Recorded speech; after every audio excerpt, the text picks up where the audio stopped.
Eric back at the Naturopath from New Zealand. Thanks for coming back. I thought it might be appropriate to do a few videos like this. Now, it's not clickbait or like shock tactics, the title, but the title of this video is 5 foods you shouldn't really eat. Now, a lot of people eat these foods. So what I mean by should not, meaning they're not really great foods. We all like these foods. Many of us eat these foods or have eaten them in the past and continue to eat them in the future. So, but they're not really good for you. That's the thing. We know that. Most people will be nodding their head saying, yes, I know that when I go through this food list. But these are not really the best kind of foods for your digestive system, for your immune system, for your body overall. They're crappy foods, really. So I made a cheat sheet here. But I had to think about this. What am I going to put on this list of the 5 no-no foods? So I think I've got it pretty well sussed. So a lot of people will say, well, there are no bad foods, really. It's all about moderation. You can eat anything you want, as long as you eat a little bit of it. Well, you wouldn't say that when it comes to stuff like plutonium or radioactive waste, you know, like, oh, you can just have like just a tiny little bit, will be fine. I mean, that stuff will kill you just sniffing at it or looking at it. So that's a chemical. Chemicals can be created by people. And of course, these chemicals can vary, you know, ranging from being innocuous or what they call grass, generally regarded as safe. But the problem is there are thousands of chemicals that we've got no idea how safe they are. It's a bit like when you're walking in Times Square, you're walking past a lot of people. Now, most people you're going to walk past are going to be perfectly nice people, but you could be walking past a guy that's not really nice at all, okay, that's got the wrong kind of intentions. And some foods are like that. They've got bad intentions when they're inside us. They weren't created to make these, you know, bad things happen, but they do. For example, there's a chemical called PFAS, polyfluoroalkyl substances. So these are found in pizza boxes, or they're found in a lot of takeaway packaging. Look at styrofoam cups, for example. Plasticky crap. There is so much stuff that people get as part of food packaging with takeaway that can be as bad as the food itself. So that's the problem with so many chemicals in the environment now, and most of them have never been tested on women or unborn children. Maybe on a bunch of rats in a laboratory, but I don't really want to be part of a big experiment. So we all succumb to these foods from time to time. I've had all of these foods, I'm not going to deny that. And in fact, some of these foods I may still even eat. But it's up to you to decide whether you should eat them or not, okay? Now, when I say I have eaten these foods, it definitely is not like a daily or weekly occurrence. We could be talking like maybe once at a birthday party in 12 months. And the hot dog, the first one on the list, I definitely have had hot dogs, but I won't be eating those in future. So that's the first one, hot dogs or processed meats. Now, you've probably heard about this in the news about bacon, about the nitrites and nitrates, about, you know, the bad stuff that goes in processed meat. Processed meat is a crap food. It's not really good to eat. I love bacon like many people, but it's not something I really eat anymore. And if I do, I have a small piece every now and then, not certainly a whole plate full of the stuff. So hot dogs and processed meat are generally not really good food choices. That's the first one. Foods like bacon, hot dogs, ham, salamis, you know, pastrami, all that kind of stuff. So there are also chemicals often used in this, like mold inhibitors and different chemicals to stop these meats from going off. I've written here, these chemicals are used by fast food restaurants as an additive to retain meat color and to inhibit bacterial growth on the food. Both chemicals can break down into nitrosamines, substances with potential to cause cancer. And that's the preservatives and the colorings and the flavorings and the additives. Hot dogs may taste great, but they're not really a good food. So I reckon they should go on the no-no list. Second one is something that I really like and I struggle with personally, and I know a lot of people out there love these, and you're going to have to guess what it is. Hundreds and thousands of tons of this stuff get eaten every year in America, and in the UK, people in England love this, and they're crunchy and they're salty, and they're called potato chips, right? Pretzels, potato chips. You know those sticks you can get? I don't think they're pretzels, they're like pretzels that are straightened out.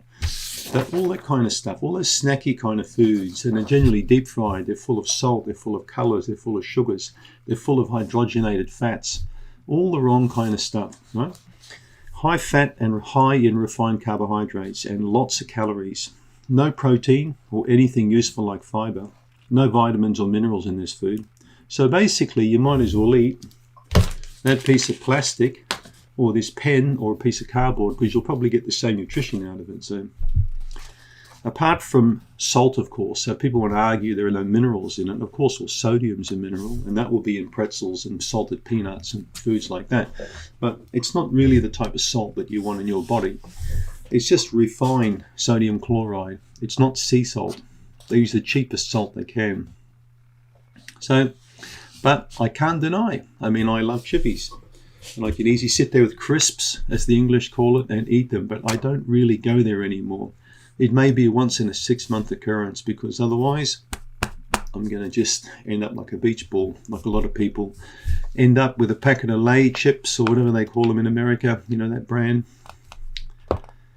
So yeah, I used to tell my patients, people who need a snack need a smack.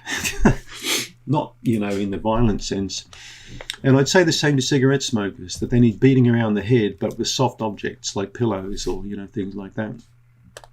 You know, a bit of humour, comedy goes a long way, you know, when we talk about smacking. So, but yeah, studies have shown that many times over that those who refrain or don't eat sugary snacks or snacks high in refined carbs, you know, like pretzels, chips, salted peanuts, foods like that, they have a lot better cholesterol profile, meaning that they're not going to have a blood fat problem, meaning there's less chance they're going to get clogged arteries and heart problems. Right? And they've also got significantly better blood sugar control. So by avoiding this junk in your diet, your blood sugar will be controlled more evenly, meaning you're going to snack less and you're going to keep your waistline a lot more in control. So that's number 2. Pretzels, potato chips, peanuts. We know they're no good, but we like them.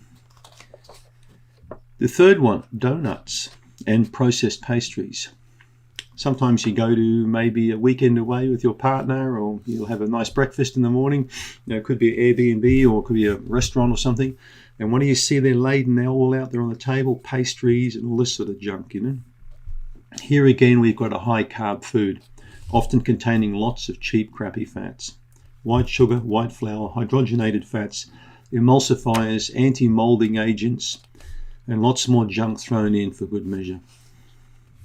So I can't see the fascination with Dunkin' Donuts or food like that. In New Zealand now, recently in the last several years, I've seen these things pop up at airports, these Dunkin' Donut stands. It's looking more like Los Angeles here all the time. So yeah, not a good food, people. Not a good food at all. The fourth one on the list is artificially sweetened foods.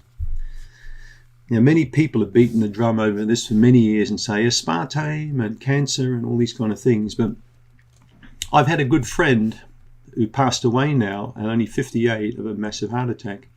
Now, he was a diabetic, but his favourite drink was Diet Coke. Now, this guy had a master's in chemistry. He was a clever man, but he steadfastly maintained to me that sugar-free Coke or, you know, Diet Coke was definitely okay for your health because there was no sugar in it. And I can remember telling him that it was linked up with strokes and metabolic syndrome, but it fell on deaf ears. And this poor man was drinking up to 2 litres of Diet Coke a day, and it's not a good idea. He passed away. I can't say whether the Coke killed him or the diabetes, but I felt pretty upset about that I couldn't even save my own friend, you know. So this is the wrong way of thinking. If you think diet foods and diet drinks are going to save you, they're not. There's a lot of lies out there perpetuated by companies who make these products. So a really nice drink that I would like in summertime is just plain water with some lime or lemon squeezed in it. And if I want a bit of a sugar kick, I'll put a teaspoon of honey in a large mug of water, and it's a beautiful drink. Add a bit of lime juice to it. There's nothing more refreshing in summertime. So you don't need this artificial stuff in your life. The fifth one, deep fried foods. I got rid of deep fry pan years ago. I threw it out. My mum always had a deep fryer, and I know a lot of people have got them at home. You know, you have some smelly old thing in the cupboard you pull out every now and then. take the lid off it. It could have old yucky oil in it. This is not the way to eat food, people. It's not the way. Every time you heat that oil up, you saturate it further and further. You're just breaking the bonds down, you're making it more toxic, but it's not a good thing to do. We're talking fried chicken, fried calamari, pork rinds, French fries. So besides the high fat and caloric content, the main issue with these fried foods is they contain high levels of advanced glycosylation end products, AGEs. So these compounds form when animal-derived products like fats, for example, or proteins, are cooked at very high temperatures for prolonged periods of time. According to a study, or many studies I've looked at, we get high oxidative stress and inflammation in the body, and these are precursors of disease. So eating food that has a potential to cause a lot of inflammation in the body makes you more of a sitting duck for a chronic illness. This is why I don't eat deep fried foods. If I do fry, it's in shallow. It's only in about probably a ½ inch or inch of olive oil, tiny bit of olive oil in a wok, and I'll cook something in that. But I prefer poaching now, or stir frying, and I'm trying to get away from this heat, this lots of oil. So I know how nice Kentucky Fried Chicken is, but it's not good. So let's just quickly tell you those 5 again. Hot dogs and processed meats, number 1. Number 2, pretzels, potatoes, and salted peanuts, and those snack kind of packed foods, Number 3, donuts, processed pastries. The other one I'd put in number 2 would be bhuja mix, like that Indian bhuja mix. That's all deep fried stuff too. So 3 was donuts and processed pastry. 4 is artificially sweetened foods and drinks, or diet kind of foods, And the 5th one is deep fried stuff, Kentucky Fried Chicken and food like that. So that's my list of 5 foods to avoid and drinks. Thanks for tuning in.